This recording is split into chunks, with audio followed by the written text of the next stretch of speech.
تو میں صرف بتانا یہ چاہ رہا تھا کہ آج کے دور میں نئے مسائل پیدا ہو گئے ہیں.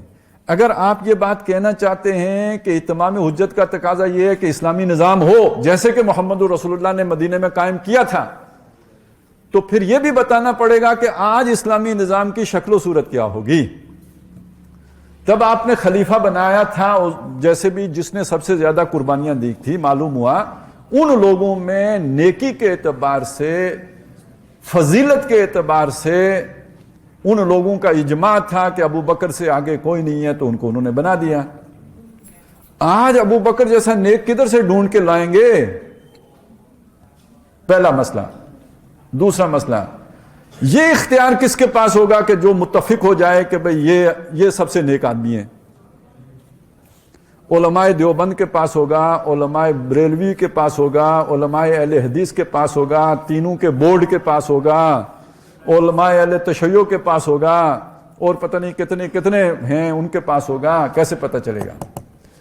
اور ہما شما کس لائن میں ہوں گے؟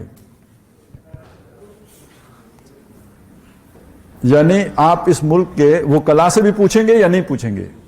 آپ اس ملک کے ڈاکٹروں سے بھی پوچھیں گے یا نہیں پوچھیں گے؟ آپ اس ملک کے انجینئروں سے بھی پوچھیں گے یا نہیں پوچھیں گے؟ اور اگر ان سے نہیں پوچھیں گے، صرف علماء سے پوچھیں گے، تو اس کا مطلب 2% کی اقلیت کی حکومت 98% کے اوپر ہوگی. پتہ نہیں میں نے 2% بھی زیادہ نہ بتا دیا. تو آج کی دنیا تو اس بات کو قبول نہیں کرتی. آپ اگر مولانا مودودی کی اسلامی ریاست کتاب پڑھیں، پتہ نہیں کسی نے پڑھی ہو، تو ویسے آج کل پڑھنے پڑھانے کا رواج کم ہے موبائل آنے کے بعد، لیکن یہ کہ اگر آپ نے اپنی فکر سمجھنی ہے تو یہ چیزیں پڑھنی پڑیں گی. تو اگر آپ نے پڑھی ہو تو اس میں یہ بات شروع میں بحث کی گئی ہے کہ یہ تھیوکریٹک تصور ہے جب آپ کلرجی کے حوالے کر دیتے ہیں اس طرح کے فیصلے کرنا. تو ہمارے دوست بتاتے ہیں کہ اس کا حل یہ ہے کہ اصحاب حل و عقد ہوں گے کہ جو یہ فیصلہ کریں گے.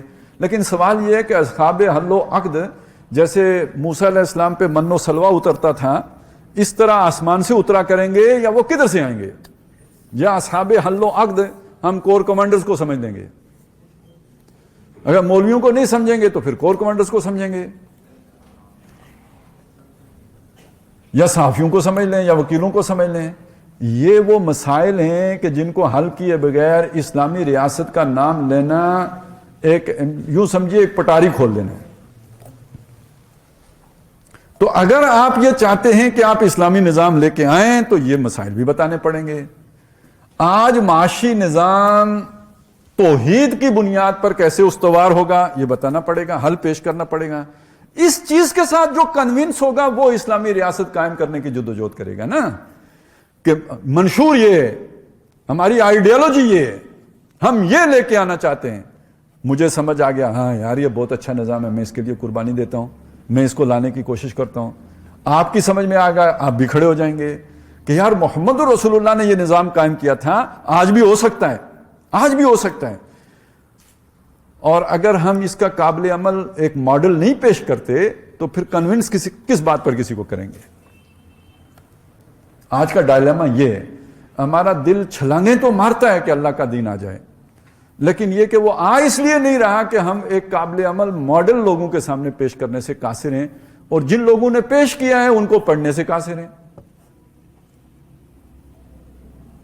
انہوں نے کہانیاں تو نہیں لکھی ہیں، یہ ضرورت کے تحت یہ باتیں لکھی ہیں.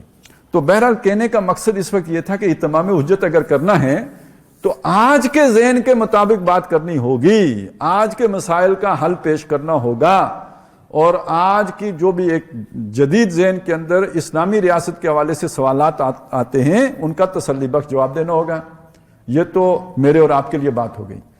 لیکن دینی نقطہ نظر سے اگر آپ دیکھیں، جو قرآن مجید نے اس امت کو جس مقام پر بٹھایا اس کے اعتبار سے اگر آپ دیکھیں، یہ کتنی بڑی ذمہ داری ہے کہ جو پیغام محمد رسول اللہ صلی اللہ علیہ وسلم کے پاس آیا تھا اس پیغام کے امین آج ہم مسلمان جیسے تیسے بھی ہیں، وہ ہمیں اٹھوایا گیا ہے، اس کی ذمہ داری ہمیں دی گئی ہے، مسلمانوں کو دی گئی ہے.